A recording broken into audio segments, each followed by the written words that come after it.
Relatos del lado oscuro.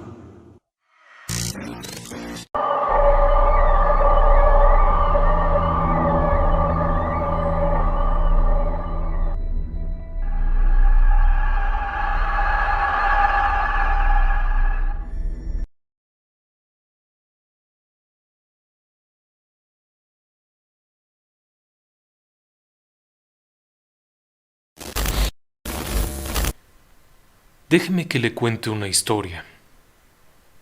Es alrededor del año 1505-1508. Estamos en la frontera entre lo que actualmente es Suiza e Italia. Hay una zona conocida como el Lago Maggiore. A las orillas de este lago hay numerosas poblaciones. Algunas de ellas son poblaciones rurales en condiciones muy pobres. La gente de Villa Valdora o Villaggio Valdora con frecuencia tiene que caminar hacia otras poblaciones para llevar los productos del campo y para trabajar en otras villas.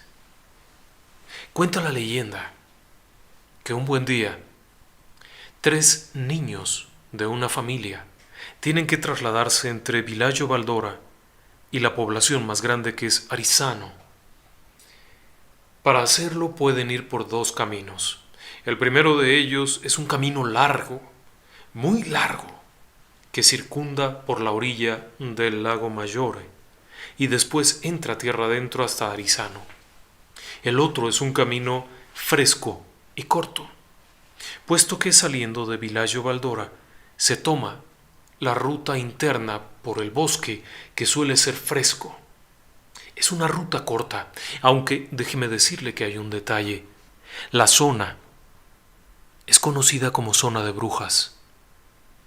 Durante mucho tiempo los habitantes tanto de Arisano como de Villa Valdora, como de todos los pueblos de la zona del Lago Maggiore, han tomado con muchas reservas la zona del pequeño bosque, puesto que siempre se ha contado que ahí hay brujas.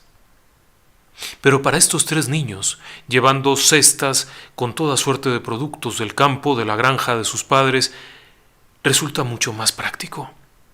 Así que, a pesar de un pequeño sentimiento de miedo, continúan avanzando. Conforme avanzan y entran al bosque, se encuentran con una mujer joven. Es una mujer muy bella. Lo que les da confianza es una mujer alta, de pelo negro largo, que camina graciosamente. Pareciera ser, incluso como una bailarina. Se mueve tan bonito. Los niños además escuchan la voz de la mujer y la voz es muy grata. Es una voz musical, dulce, que les habla y les pregunta a dónde van. Los niños responden: vamos a Arisano. Llevan cargas muy pesadas y son muy pequeños. Sí, pero tenemos que ir, etcétera. Se da una plática ahí. Finalmente la mujer toma la cesta del más pequeño y le dice que lo va a ayudar. Así es que los niños comienzan a sentirse en confianza. Además, caminar por el bosque, que siempre es tan peligroso, acompañados de una mujer adulta y que además se ve tan agradable, les aligera aquello. Conforme van avanzando, la plática se vuelve mucho más amena. Los niños platican de todo con ella, le cuentan quiénes son sus padres, quiénes son sus hermanos, cuántos son, de dónde vienen, a dónde van, cuánto tiempo los esperan. Incluso le cuentan cómo planean quedarse en la casa de otras personas que conocen para no regresar ese mismo día. Toda la plática está muy agradable, de tal manera que los niños no se dan cuenta que conforme han ido avanzando, han salido de la vereda principal y están caminando por un pequeño camino que se va ensortijando de árboles cada vez más. Conforme siguen caminando, el paisaje va cambiando, cerrándose cada vez más entre espinos y árboles que oscurecen el paso. En un momento, la hija mayor, la niña más grande, se da cuenta que algo no está bien. Detiene la marcha de sus otros hermanos y pregunta a la mujer aquella: ¿dónde estamos? A lo que la mujer responde sonrientemente: «¿Dónde tienes que estar?». La chica responde: «No sé qué es lo que dice usted. Nosotros vamos a Arizano y por aquí no se va a Arizano». «No, pero estás conmigo, ¿no?». A lo que la chica responde: «No sé quién es usted, llévenos al camino». Empiezan a ponerse nerviosos, sobre todo cuando de pronto el amable rostro de aquella joven atractiva mujer se transforma de pronto en algo totalmente diferente, en un rostro extraño que les mira con unos ojos penetrantes, grotescos.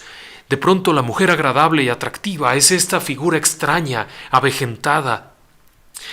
Es entonces cuando los niños se dan cuenta que han caído en las garras de una bruja. Aterrados, comienzan a retroceder mientras que aquella figura espectral y horrible se les acerca cada vez más y cada vez más, sin que puedan hacer nada. De pronto, en medio de todo eso, las cosas cambian. Escuchan el ruido de algo que se mueve en la maleza. Los niños sienten todavía más miedo cuando se percatan de que entre la espesa vegetación lo que aparece es una bestia enorme, una especie de enorme lobo, pero es demasiado grande. El hocico es enorme, las orejas, la mirada. Aquella bestia aparece caminando detrás de los niños, que aterrados se están dando ya por muertos. Están en territorio de brujas. Saben que es su fin. En ese instante, la gigantesca bestia aquella hace una especie de movimiento agachándose para saltar como si estuviera atacando a los niños, pero en lugar de caer sobre de ellos, la enorme bestia cae encima de aquella criatura, mujer, llámele como quiera, y comienza a morderla y a desgarrarla. La criatura aquella comienza a proliferar horribles gritos, mientras que la bestia, esta especie de lobo enorme, sigue sosteniéndola con las fauces mientras la agita de un lado a otro. Los niños comienzan a correr en dirección hacia su población, hacia Villaggio Baldora. El lobo viene siguiéndolos mientras agita aquella criatura hasta que finalmente se desprende parte de la cabeza, parte del hombro y cae el cuerpo sin vida. Los niños continúan corriendo desquiciadamente mientras el enorme animal viene siguiéndolos. Cuando llegan finalmente a Villa Baldora, están bien. No les ha ocurrido nada. Los tres están completos, no los ha mordido aquella criatura, no les ha ocurrido nada. Los niños están aterrados. Cuando todos los habitantes de la aldea salen armados con picos, bielgos, algunas espadas, algunos elementos, los niños describen lo que acaba de ocurrir. Están lívidos. Pero de la bestia aquella no hay rastro. No se observa nada, no se puede ver si está por ahí o no. No hay nada. Los aldeanos comienzan la búsqueda. Se adentran en el bosque armados con antorchas y toda suerte de bendiciones, ajos, lo tradicional para contrarrestar el efecto. A mitad de un claro, encuentran los restos de aquella mujer, si se le puede llamar así. Es evidentemente una persona anciana de facciones toscas, visiblemente lastimada. La bestia la ha destrozado. Sin embargo, no la ha devorado, solamente la ha destrozado. El ataque ha sido brutal.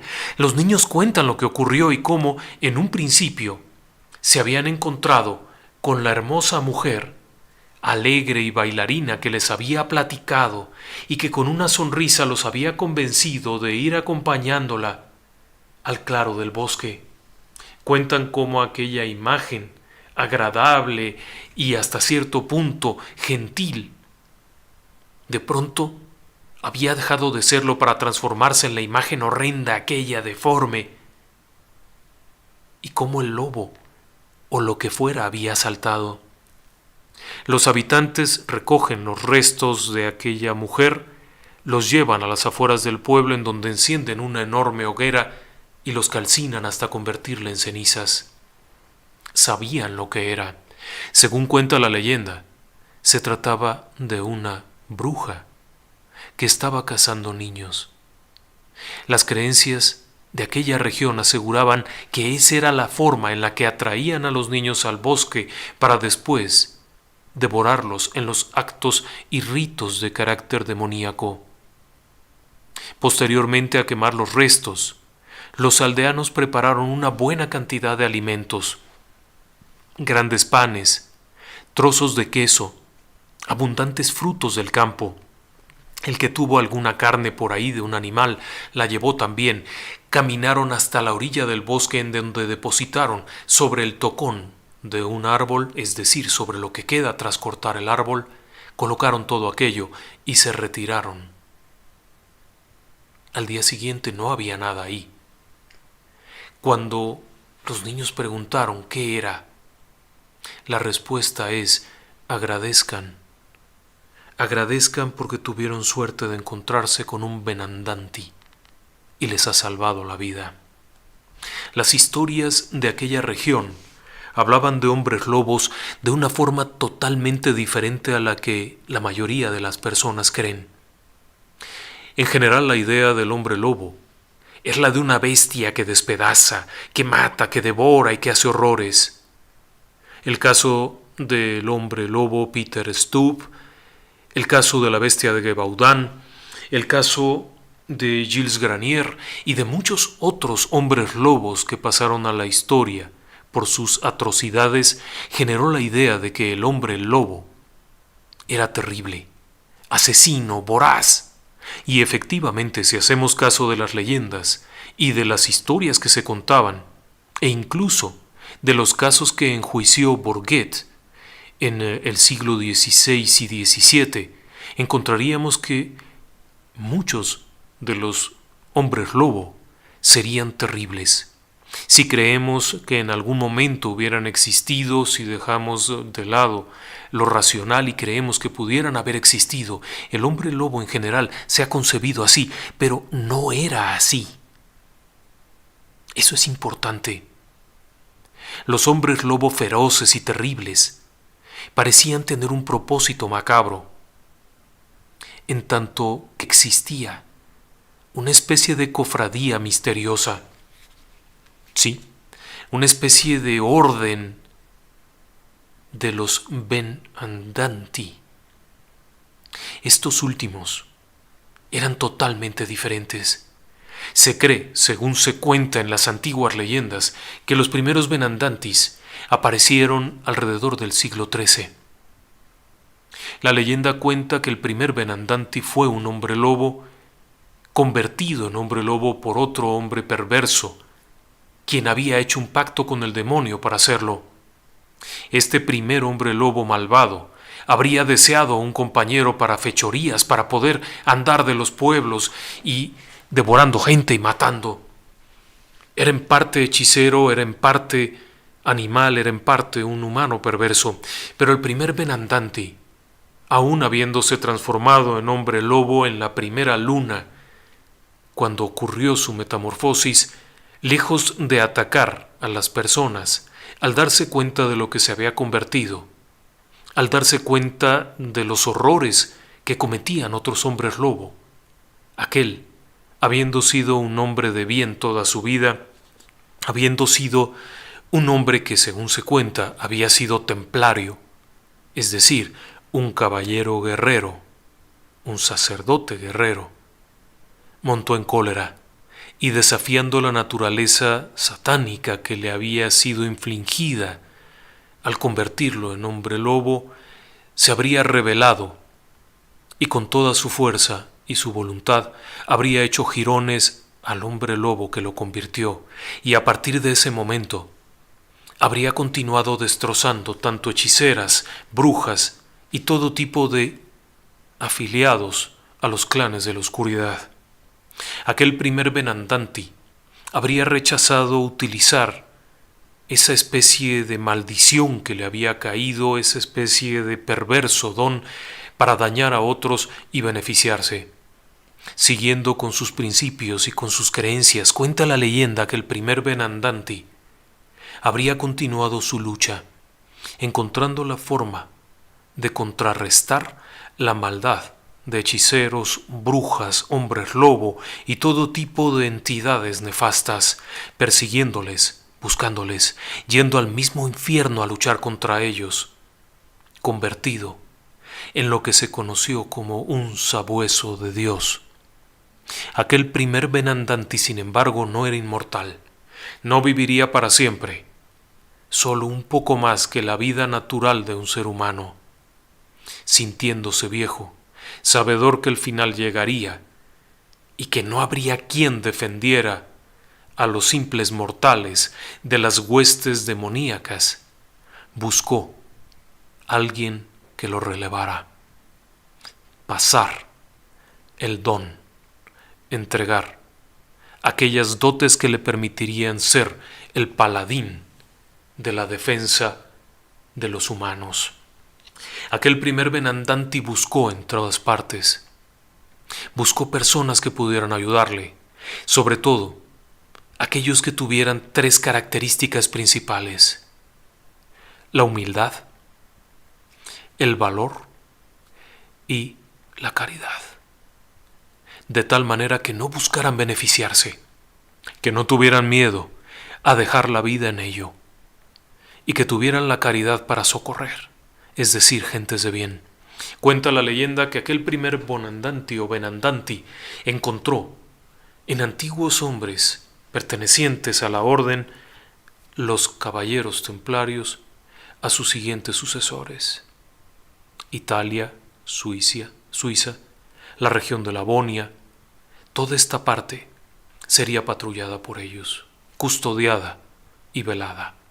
Según cuenta la leyenda, los primeros Benandanti eran apenas un puñado, unos pocos, que se fueron dispersando por todas partes, aguerridos guerreros capaces de transformarse en lobo para luchar contra el mal.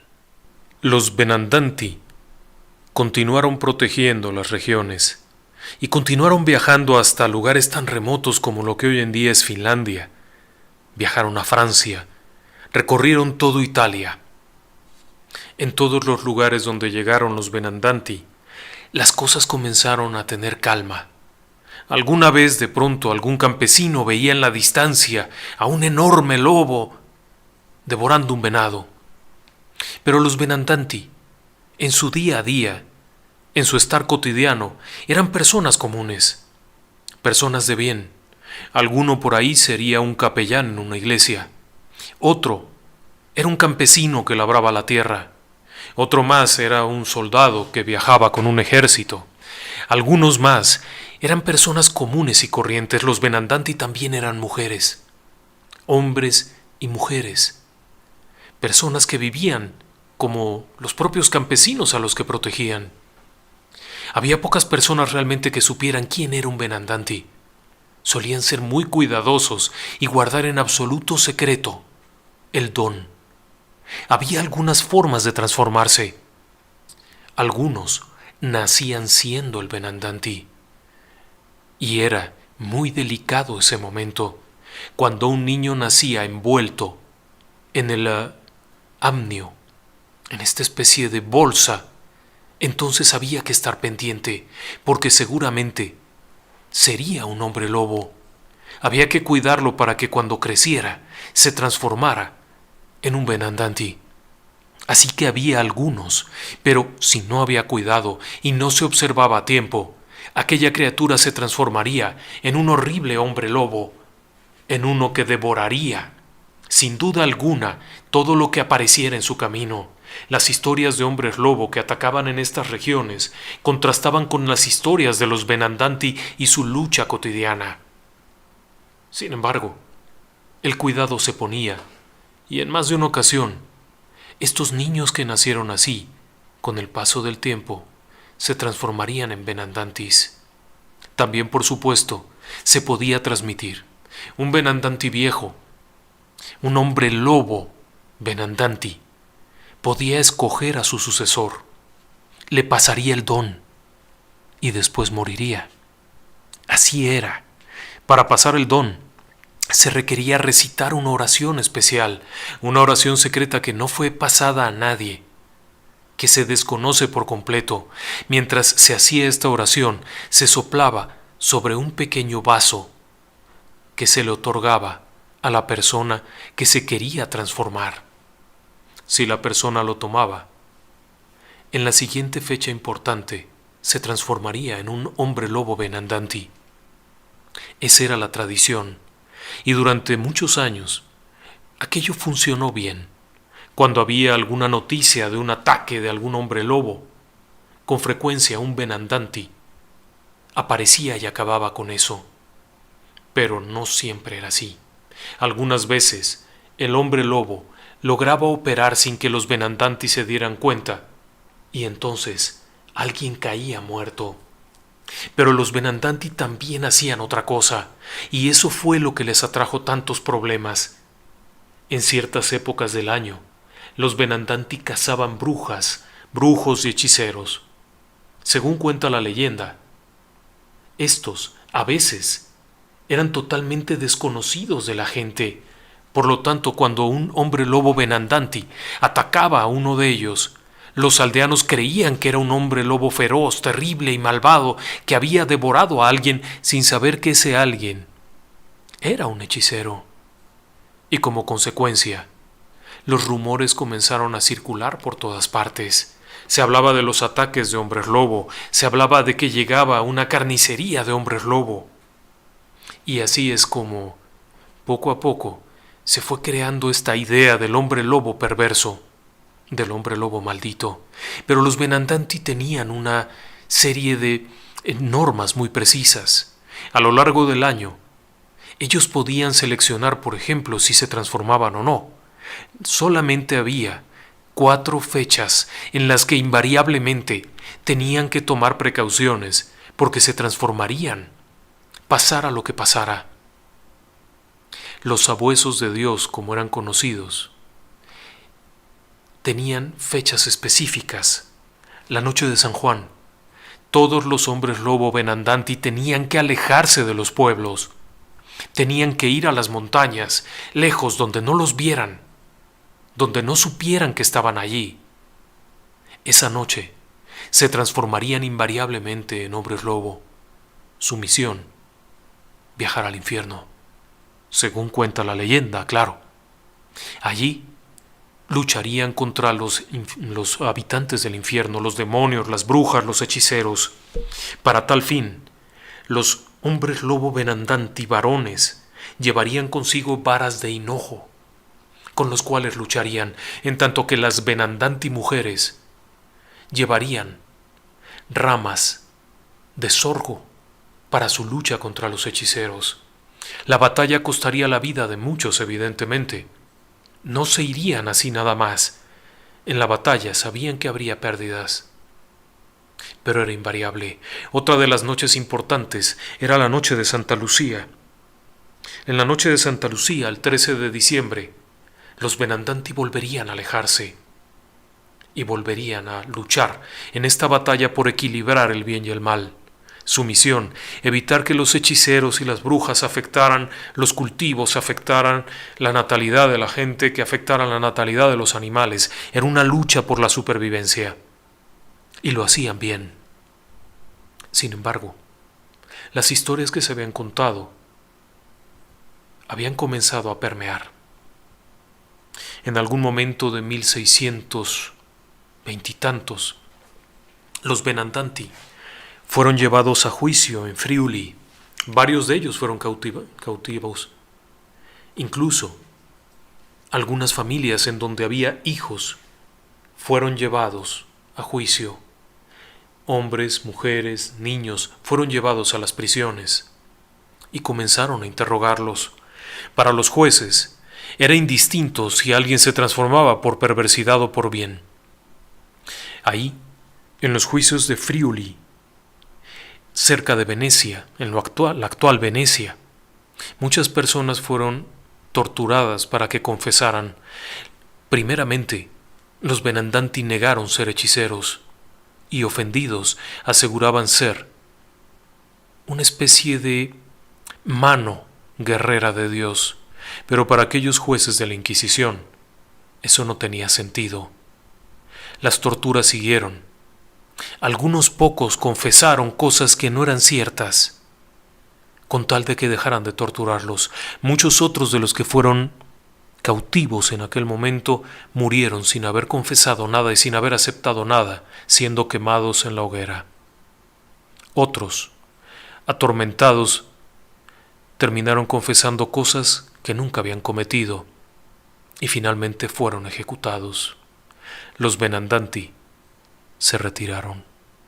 Aquellos que habían luchado, aquellos que habían librado grandes batallas en contra de los hechiceros, se fueron alejando poco a poco, retirándose a las zonas de las montañas, apartándose, a donde nadie los viera. Los Benandanti fueron muriendo de viejos. Los antiguos hombres lobo Benandanti, que en un tiempo fueron el terror de las hechiceras y los brujos, se alejaron y murieron. No todos, obviamente. Algunos pocos siguieron adelante. Después de 15 largos años de persecuciones, juicios, hogueras, torturas, se pensó que los Benandanti, los hombres lobo Benandanti, habían sido exterminados.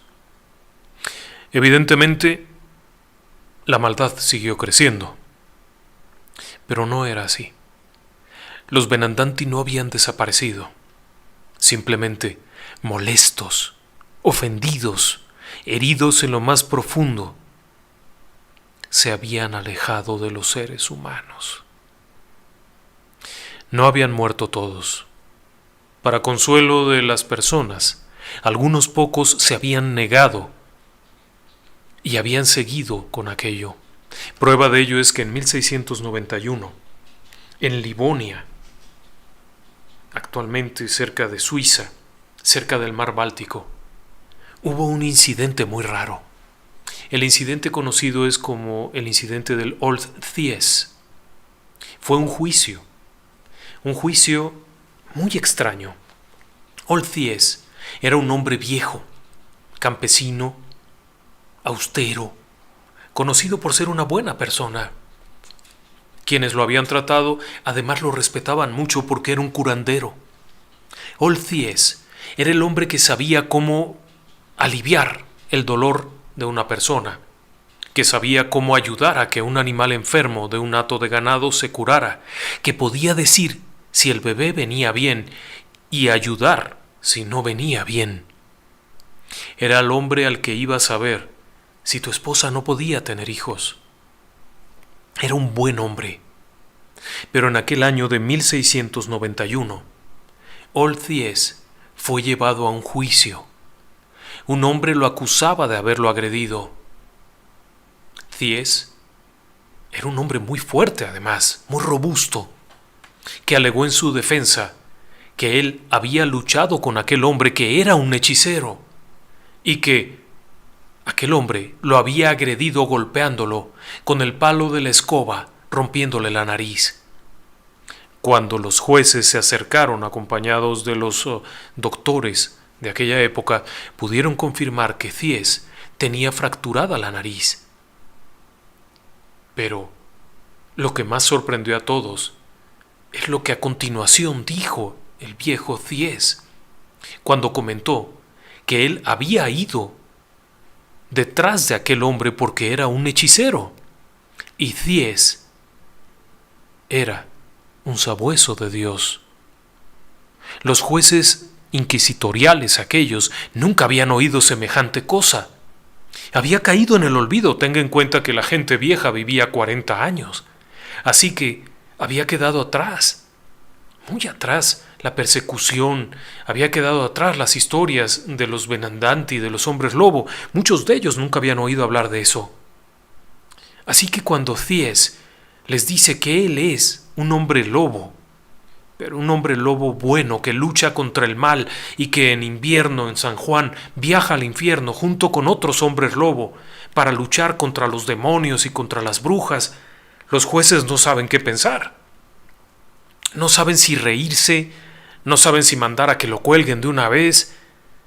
Y comienzan a preguntar a las personas y las personas comienzan a decirles que el viejo Thies es un gran tipo, que es una buena persona, que es un hombre correcto y caritativo, que nunca le ha hecho daño a nadie. Pero cuando regresan a preguntarle a Thies, este no duda en insistir su historia y comienza a contar cómo él, muchos años atrás, había sido convertido en un Benandanti. ¿Cómo había sido eso?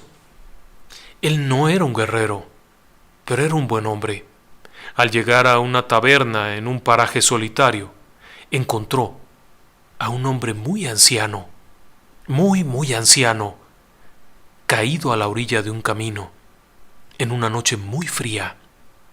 Thies, siendo un joven de unos 20 años en aquel entonces, no dudó en quitarse el abrigo y socorrer a aquel anciano, para después, apoyado en su hombro, llevarlo a una taberna en donde le sirvieron comida caliente y pudieron estar a salvo del inclemente frío. Es una región muy fría. En el invierno la gente puede morir fácilmente por el frío.